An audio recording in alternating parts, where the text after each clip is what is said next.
Parcel लेके जा रहे हैं बढ़िया वाला। इस टाइम भाई मैं बाइक टैक्सी नहीं चलाऊंगा जब तक कि नया कानून नहीं आ जाता। सुनने में आ रही है अपने पास सूरजकुंड से बदरपुर, यानी कि 2.5 किलोमीटर पिकअप लेने जाऊं और उतरेगा मेरे घर के पास ही। 1 मिनट रुको यार, मैं पहले बिल ले लूँ। मेरा एक बिल है जो मैंने इंजन का काम करवाया। ये बिल है, बिल की बात हम करते हैं। पहले ये बैठा है नोनू और ये बैठी नोनिया। कौन सी फिल्म देख रहे हो? ये हम देख रहे हैं परले द डिस्ट्रॉयर। चलो यार भाई मूवी में लग रहे हैं। और देखो मैं आपको बता दूं, मेरी जो बाइक है इसका बिल देखो क्या तगड़ा बनाया था इन्होंने। ये देखो 5360 रुपये तो यहाँ पर लिखे हुए, और उसके बाद बाकी का जो सामान है वो यहाँ पर लिखा है। तो टोटल मिला के मेरी जो बाइक का बिल बना है वो 6620 रुपये बना है। और भाई देखो इतने सारे पार्ट इसमें लिखे हुए हैं, इनका मुझे नाम तक भी नहीं पता क्या क्या क्या क्या लिखा हुआ है। 18 पार्ट इधर लिखे हुए और मिला जुला के टोटल इन्होंने पार्ट डाले कितने, 24 पार्ट डाले हैं बाइक के अंदर। और ये खड़ी है अपनी बाइक। अब देखो मैं आपको साउंड सुनाता हूँ, पहले बिल रख लेता हूँ जेब में। और आपका कमेंट आया था कि भाई बाइक के बारे में बताओ कुछ, इंजन होने के बाद क्या हुआ इसमें। तो बाइक तो खैर देखो यार मेरी वैसे तो खैर सही दिखती है, बेकार नहीं दिखती बाइक मेरी। और आवाज़ की बात कर, अब इसको करते हैं स्टार्ट। अब ये स्टार्ट हो गई है तो साउंड नहीं है बिल्कुल भी वैसे। और देखो पहले न्यूट्रल की लाइट जली रहती थी मेरी बाइक की, अब न्यूट्रल की लाइट देखना बंद हो जाएगी। ये क्या था ना कि अब देखो अभी गियर लगाने पे न्यूट्रल की लाइट बंद होगी, दोबारा न्यूट्रल कर रहा हूँ तो जल गई। तो ये प्रॉब्लम ये थी कि इसमें ना इसका जो वायर था वो डायरेक्ट हो रखा था, तो दूसरा कनेक्शन करवाया, यहाँ से खोल के ये दूसरा कनेक्शन करवाया।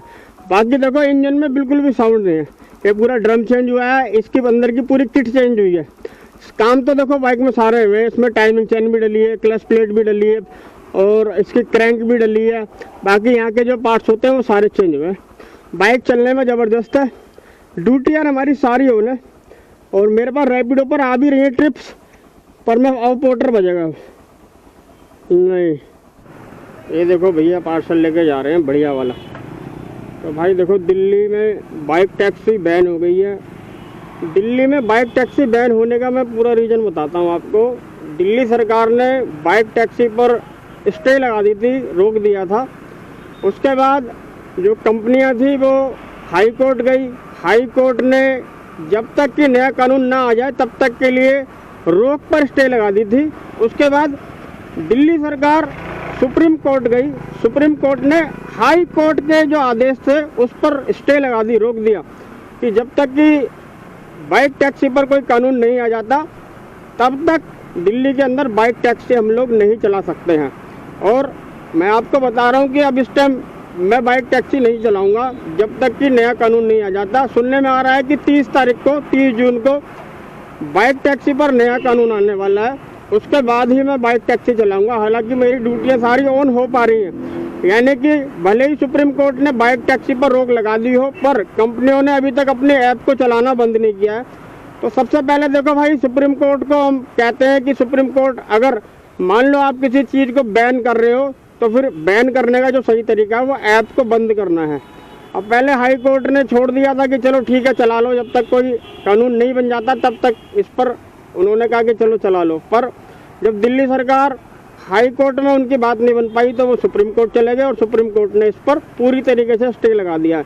तो जब तक कि बाइक टैक्सी पर नया कानून नहीं आ जाता तब तक हम लोग बाइक टैक्सी को नहीं चला सकते हैं। और मैं अब ये निर्णय ले रहा हूँ कि जब तक कि कोई नया कानून बाइक टैक्सी पर नहीं आएगा तब तक मैं बाइक टैक्सी को नहीं चलाऊँगा। तो मेरे को यार वेट है कि कोई पार्सल की ट्रिप मेरे पास आ जाए।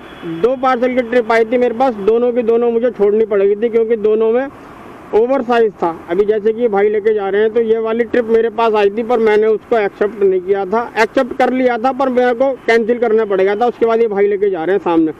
तो मैं आपको एक नज़ारा दिखाना चाह रहा था कि भाई कभी कभी हमारे पास ओवर साइज के पार्सल आ जाते हैं तो उससे भी हमारी जान का खतरा रहता है। बाकी कई बार हमारे को मजबूरन लेना भी पड़ता है जब हमारे को लॉन्ग डिस्टेंस का पिकअप मिल जाता है। 219 रुपये की ट्रिप आ रही है मेरे पास, 219 रुपये की ट्रिप आ रही है मेरे पास उबर पर मैं इसको ले नहीं सकता क्योंकि बाइक टैक्सी भाई बैन हो रखी है।